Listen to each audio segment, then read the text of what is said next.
तर सरपंच संतोष देशमुख हत्या प्रकरणाची आज सुनावणी आहे। बीडमधील मकोका न्यायालयात ही सुनावणी होणार आहे।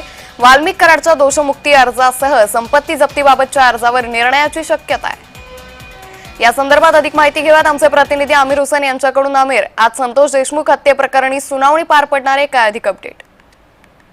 नक्कीच अंकिता, जर आपण बघितलं तर आज जे सुनवाई आहे महत्वाची आहे संतोष देशमुख हत्या प्रकरणी। आज जे आहेत दोन ह्याच्यावर निर्णय होणार आहे, एक दोषी मुक्तीपत्र आणि दुसरी त्यांची जी प्रॉपर्टी जप्त करण्यात आली होती ते हे करावं म्हणून असं दोन युक्तिवाद हे जे आधी झालेले आहे, पण ते निर्णय राखीव ठेवला होता न्यायालयाने। आज ते निकाल बाहेर येणार आहे।